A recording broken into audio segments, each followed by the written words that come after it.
I grew up in New Orleans. My mother worked as a daycare assistant at the Jewish Community Center.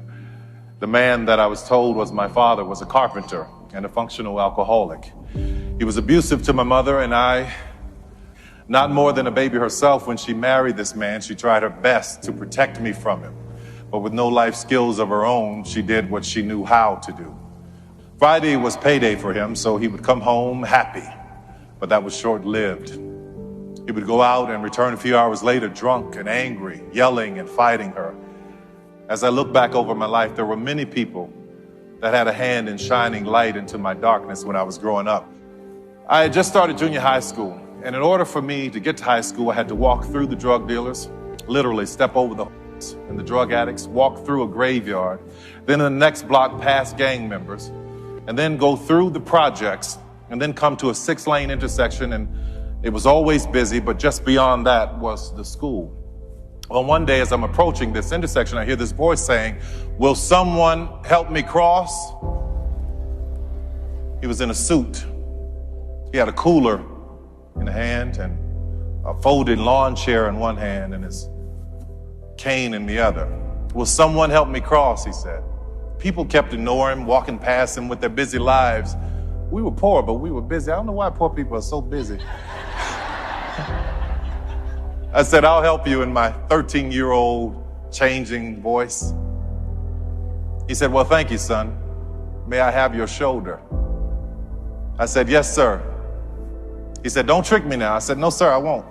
We crossed the street. I asked him where he was going. He told me that he was going to my school to sell praline candies to the kids. So I helped him to the school, and he said thank you, and he told me that God would bless me for my kindness. He and I became friends. We took that walk every day. I came out of school one afternoon, and there he was sitting outside in that lawn chair selling praline candies, 25 cents. And I saw one of the kids try to buy candy, right? And they gave Mr. Butler $1, and they told him it was a $5 bill. I stepped in and I said, "Mr. Butler, this is a scam." Needless to say, I had a lot of enemies at that school, but it didn't matter. I was glad to do it. You see, Mr. Butler was one of the first men in my life to see me. And what made it all the more special is that he was blind. He was a point of light. One morning I was late meeting him, and as I walked up to the intersection, I could see Mr. Butler standing there, not saying a word. So I tipped up behind him and I said, "I'm not gonna say anything. I'm just gonna wait to see what happens." He said, "I know you're there, son." I said, "Yes, sir, I am."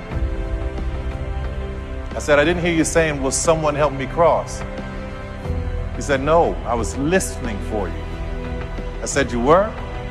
He said, "Yes. Sometimes in life, son, when you pray and you said all you can say, all you have to do is stand and wait and listen." What a point of light he was. There are many people in this world that are wanting, waiting, saying, asking, begging, hoping. Will someone help me cross? We all have the power to be a point of light.